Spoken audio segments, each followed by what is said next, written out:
Today on Indie Gamer TV, we move silently through nightclubs and ruin people's dinner parties, killing security and drugging the host in the Slater. Then we walk up to the gates of hell and shoot demons in their face in Hellbound. We'll finish up by venturing with a lieutenant into a foggy valley overrun with zombie creatures in The Code. Plus, a special Skype interview with the Code developers. All of this is coming up right now. And here's your host, Jeff Porter. Hello, and welcome to the very first episode of Indie Gamer TV, the show where we help shine a spotlight on some of the finest independent games from developers around the world. I'm your host, Jeff Porter. Today I'm going to show you 3 fantastic indie titles for under 20 bucks. First, we're going to sneak around and hide bodies in The Slater. Here's the trailer. Good evening, everyone. Welcome to BTT News. I'm David Hoffman. It has been a year since the highly addictive designer drug D-Pain has started gaining popularity.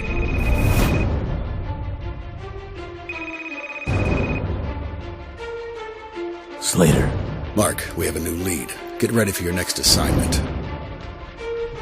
Okay, Mark, this is a breakthrough. A private gang meeting is taking place at Mad Marco's bar tonight. The gang is linked to narcotics. The leader and the bar owner are in on it.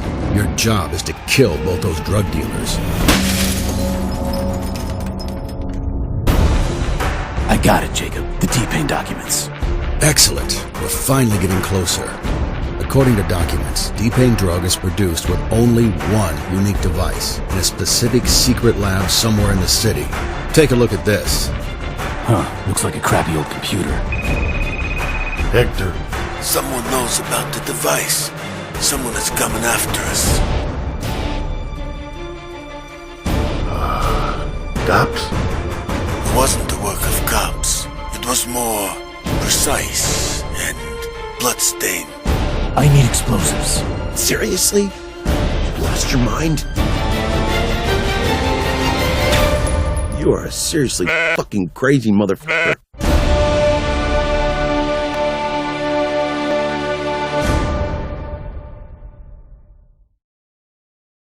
The first game today comes from Lena Interactive, a one-man development team of Alessandro Lena that has created a very angry ex-cop.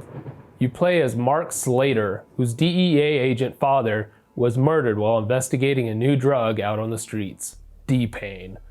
Now is your chance to kill everyone involved with his murder and everyone who has anything to do with the new designer drug. Be prepared to take out your targets one by one.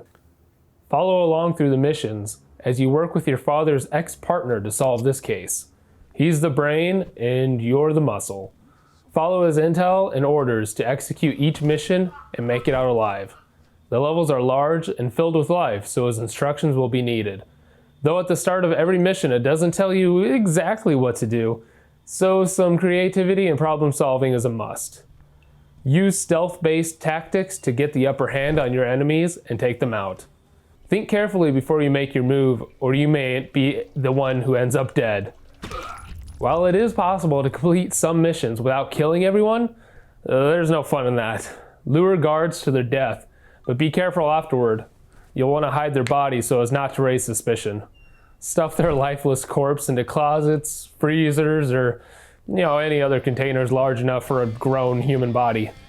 If you choose to play the boring way, however, look around in the levels for different means to achieve your mission, whether it be key cards or disguises.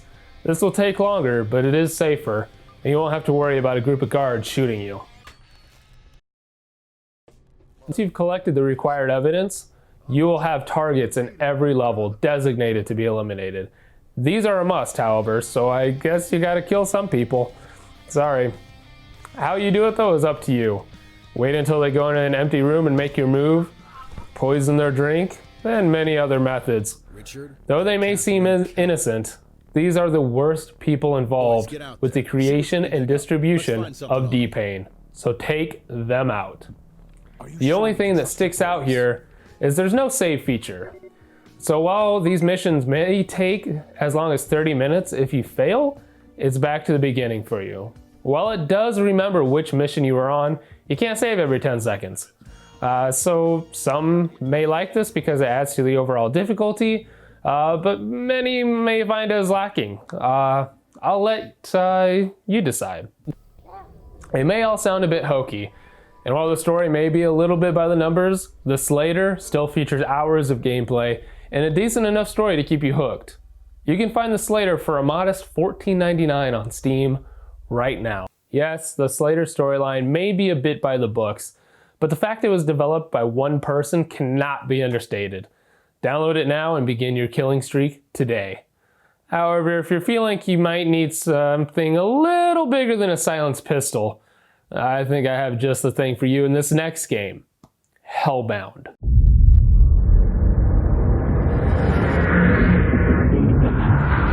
Looking for a deep story? You came to the wrong place. I'm all about blood, nukes, earthquakes, and serious action. But most importantly, big guns. They call me Hellgore, and I'm here to take things back to basics.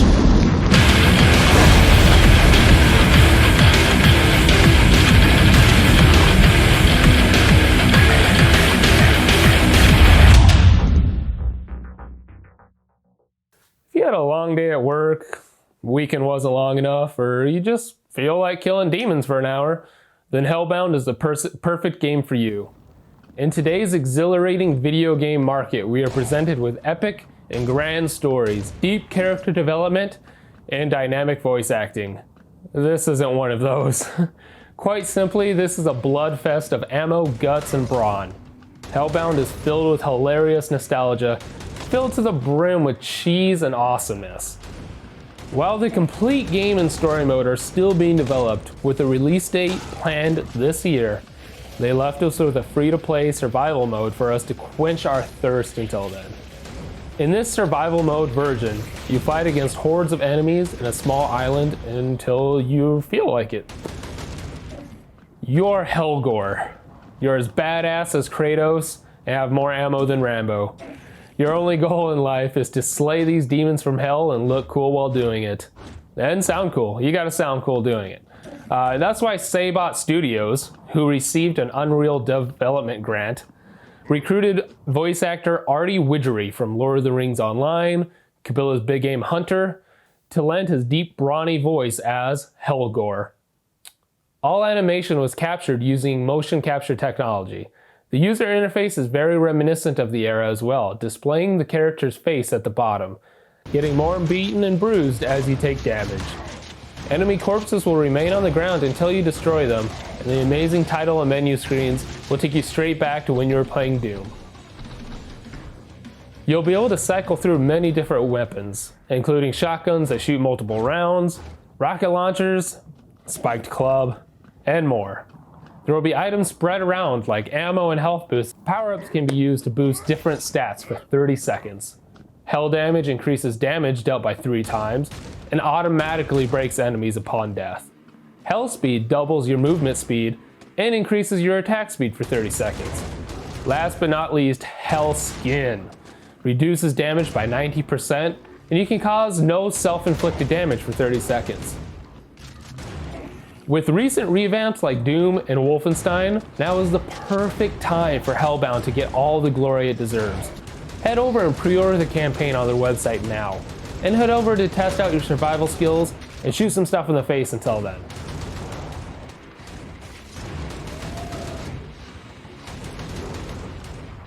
I've spent a few hours playing Hellbound Survival myself, and I do say I feel a little bit better about not getting that text back.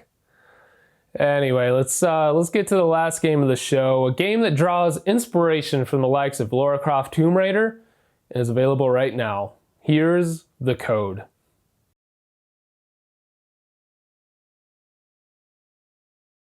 From Crystal Clear Game Studios, which consists of a husband and wife tandem team working together, comes their first development, The Code. play as Yale, a military officer sent to investigate an outbreak of strange creatures in the Porta Valley. You'll arrive by boat and venture into the fog to confront those mysterious entities, solve puzzles, and unlock the secret behind the outbreak. Upon landing at your destination, you will be shown your objective on screen. You will follow this system of quests and notes to explore the land. While it may seem like your typical first-person shooter game, there's a unique leveling and attribute system that will be able to take advantage of and increase your abilities to defeat your foes and stay alive longer. When you level, you are enveloped in a bright blue aura and can then add points to increase your health, defense, rifle damage, or pistol damage. Spread the points around to be a balanced soldier, or overload on rifle damage and kill your prey before they can even get to you. Having a kick-ass heroine with guns isn't the only thing the code has going for it though. The environmental puzzles are a huge part of the game. To open doors or gates, you must search the level for levers, turn on power, and more. It's this mix of action and puzzle solving that draws in players. Be careful as you venture through Porta Valley though, as there are more than just your average foes lurking in the shadows. You'll encounter boss fights, and they will require attention. Yale has plenty on her plate as she ventures forth. Level up Yale, defeat the creatures, solve puzzles, and discover what happened in the valley. There's more going on than what you would expect. This isn't a simple zombie virus or outbreak. They took the time to craft a genuine story and something that will stand out. You can download the first chapter now for free from itch.io. The link is in the description below. There's going to be a total of 4 chapters that are already written out and being developed. The first, and this is important, will always be free, with the next chapters becoming available for purchase. There's still a lot of stories to tell and get through after the first chapter. You're guaranteed to be hooked afterwards. The Code is a great throwback to single-player action-adventure games that also adds some great new features. If you want to know more about The Code, go download it and play it for yourself. Or stay. Let's go over and meet with developer CJ Magill. Hey CJ, I want to thank you for taking the time out and being here today. It means a lot to me. So developing The Code, what was it like developing a game with your wife, your best friend? That must be pretty special. What's that like? It's really cool. She was the big motivator in getting started. This is our first learning game, so a lot of it's kind of trial and error. But she's been a real help kind of coming up with the storyline and designing the levels and stuff. Like I'll build a room and then she'll tell me, well, that look good over here, that look good over there. Interior design stuff, she's good for that. What other games did you draw inspiration from? I know I kind of compared it to Lara Croft, and I see a lot of that with the heroine as Yale. So what was some of your favorite games that you had growing up that inspired you to make The Code?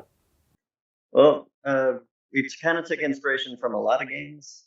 A lot of the games that we would play. Like, we played a lot of Tomb Raider.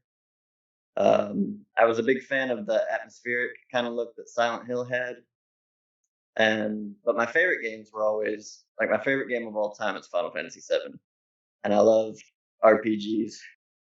Because that was my first real RPG game, and it showed me what games could be, that it could be this huge story full of like all the emotion and everything that had, and that's really what I wanted to make, something to share a story with people.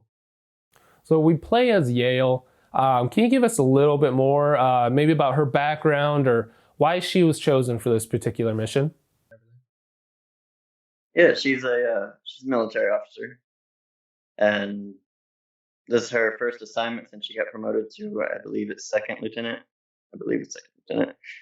And there's not really much about her backstory it kind of gets revealed a little bit later on in the thing, but she's just top of the field, or top of the,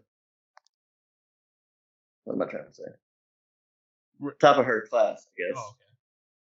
And so she was just the one that was picked to go. What can you tell us about the environment that we're in, Porta Valley? What was it before? What's going on here? It was kind of a farming valley. There was just a little village, and trying to figure out what I can tell that didn't give away the story. Yeah.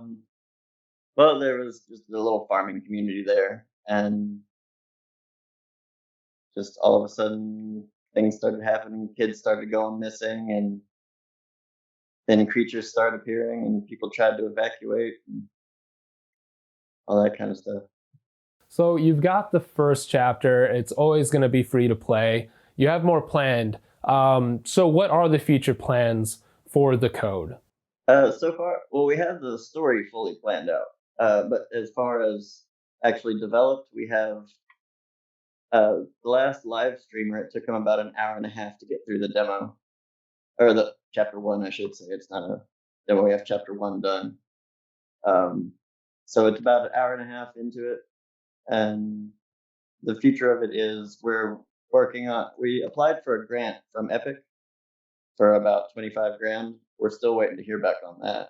So hopefully that comes through. But then we plan on revamping the first chapter, updating the visuals and stuff like that. Because right now it's a little bit kind of all over the place with the medieval houses and all. Kind of working with what we got. But we plan on revamping the whole first chapter and then doing the second chapter, of course, and then the third and fourth. So there's going to be 4 chapters altogether. And the code features a really cool progression system. I think I think a lot more first-person shooters should incorporate something like this. So what can you tell us about the progression system and why you wanted to incorporate it? Yeah, I've always felt like if a game had combat, that it needed some kind of progression system. And we wanted the combat in the beginning to kind of be difficult. But then as you figure out like how the mechanics work, like the dodge roll and the kick, and you can implement it all together, then you get better at the combat, and then you can level up and get stronger to be able to fight them easier. Because in real life, everything in life kind of is an RPG, because the more you do something, the better you get at it. So the more she fights the monsters, the better she gets at fighting the monsters, and the more damage she can take, and all that kind of stuff. So there's also going to be tech fragments that are kind of the technology left behind by some of the enemies that kind of ties into the story later on as to why they have that. But those are also going to be little augmentations for her gear or health or stuff like that. So we really wanted it to where they could kind of customize the player as they go. I've always felt like that adds another layer of depth to a game. All right, one more thing. So when you saw that first download, I know this is really important to a lot of independent developers. When you saw the first download, what was that like? What did it mean to you? And what's it like every time you get a new one? Oh, it's the same feeling I get every time I see the download increase. I'm so grateful that people seem to really be enjoying it. And that's a dream come true in itself. Even if it doesn't become like a huge like commercial success, we have a few fans that are really big fans of it. Like there's this one guy in Australia. His YouTube channel is Dark Illusionist Gaming. He was our first real fan, and he's the first person to live stream it. He was a huge fan, and that was really just right there. That made us a success in my book. We were able to give somebody a game that they really liked. And every time I see someone comment that they really enjoyed it or anything like that, that's a really awesome feeling. That's what we really wanted to do as game developers, is just give people a game that they wanted to play. All right. Thank you so much, CJ. Thank you for being on the first episode of Indie Gamer TV. I really appreciate you being here, and best of luck. I hope you guys get the grant. Oh, thanks for having us, and congratulations on 1 year again. All right. That's going to be it for the first episode of Indie Gamer TV. Thank you for joining me, and I hate to ask, but please click the subscribe button. It really helps me out. I want to make this as successful as possible. So also follow us on Facebook, Instagram. Both of those are at Indie Gamer Mag. And check back next week for another episode full of indie games, developer interviews, and as always, thank you for watching Indie Gamer TV.